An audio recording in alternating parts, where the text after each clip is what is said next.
Vemulawada rural మండలంలోని పోచటిపల్లి, నాగాయపల్లి, మర్రిపల్లి గ్రామంలో రోడ్డుపై స్పీడ్ బ్రేకర్స్ ప్రమాద హెచ్చరిక బోర్డులు ఏర్పాటు చేయాలని కోరుతూ బీఆర్ఎస్పీ ఆధ్వర్యంలో ఆర్ఎండ్బీ ఏఈ సతీష్ కు శనివారం వినతి పత్రం అందజేశారు. ఈ సందర్భంగా బీఆర్ఎస్పీ నియోజకవర్గ నాయకులు పోతు అనిల్ కుమార్ మాట్లాడుతూ నిన్న నాగేపల్లిలో జరిగిన రోడ్డు ప్రమాదంలో 6 ఏళ్ల బాబు హర్షవర్ధన్ మృతి చాలా బాధాకరమన్నారు. గత సంవత్సర కాలంలో నెలకు 2 రోడ్డు ప్రమాదాలు జరుగుతూ ఉన్నాయని, మర్రిపల్లి కేజీబీవీ హాస్టల్ ఉన్నందున నిత్యం విద్యార్థులు, గ్రామస్తులు ప్రయాణించడంతో రద్దీగా మారిందన్నారు. ప్రమాద నియంత్రణ కోసం ప్రతి గ్రామానికి వెంటనే స్పీడ్ బ్రేకర్స్, ప్రమాద హెచ్చరిక బోర్డులు ఏర్పాటు చేసేలా చర్యలు తీసుకోవాలని కోరారు. ఈ కార్యక్రమంలో తుమ్మల దిలీప్, ఎండి పర్వేజ్, రాకేష్, మంతే సందీప్, వెంకట సాయి, శేఖర్, రాజన్న, అచ్చ శంకర్లు పాల్గొన్నారు.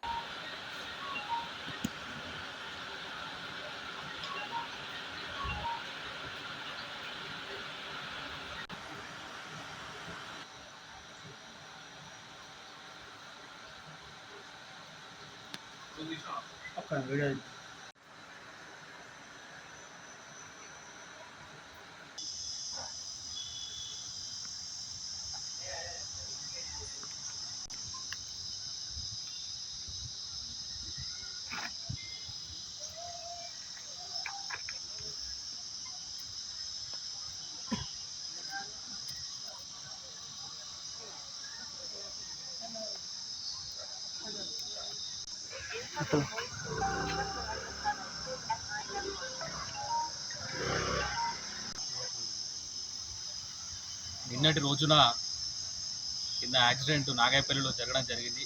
హర్షవర్ధన్ అనే బాబు, ఒక చిన్నారి, 6 ఏళ్ల చిన్నారి చనిపోవడం చాలా బాధాకరం. పాపం వాళ్ళ కుటుంబ సభ్యులు కూడా అంగవైకల్యంతో ఉన్నారు. చాలా బాధాకరం అది గుర్తు చేసుకుంటూనే.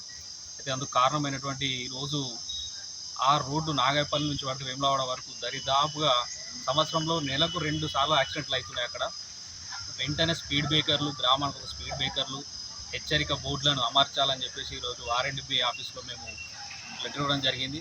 వెంటనే తగు అధికారులు, ఆర్ఎండ్బీ అధికారులు స్పందించి అక్కడ స్పీడ్ బ్రేకర్లు కానీ, ఇతర ప్రమాదపు హెచ్చరిక బోర్డులు కానీ, డేంజర్ జోన్లు కానీ అలాంటి అమర్చి యాక్సిడెంట్లను నివారించాలని చెప్పేసి ఈరోజు మేము మా బీఆర్ఎస్పీ విద్యార్థి విభాగం తరఫున మేము డిఈ గారికి లెటర్ ఇవ్వడం జరిగింది. వెంటనే ఉన్నత అధికారులు స్పందించి ఈ యాక్సిడెంట్ నివారణకు కృషి చేయాలని చెప్పేసి కోరడం జరుగుతుంది.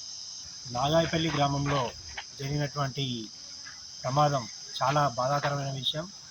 ఆ చిన్న బాబు చదువుకొని ఎంతో భవిష్యత్ తరాలకు వెళ్ళాల్సినటువంటి బాబు చనిపోవడం చాలా చాలా బాధాకరమైన విషయం.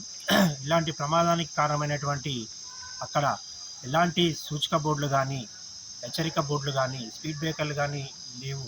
కావున సంబంధిత అధికారులు వెంటనే అక్కడ తగు చర్యలు తీసుకోవాలి. మరియు ఆ కుటుంబానికి ప్రభుత్వం తరపున ఏదైనా సహాయకార్యాలు కానీ ఇదిగా కోరుకుంటూ ఈరోజు ఆర్ఎండ్బీ ఆఫీస్లో మా బీఆర్ఎస్పీ ఆధ్వర్యంలో వినతి పత్రం ఇవ్వడం జరిగింది. కావున సంబంధిత అధికారులు వెంటనే ఇలాంటి చర్యలు తీసుకోవాలి, ఇంకొకసారి జరగకుండా చూసుకోవాల్సిందిగా కోరుతున్నాను.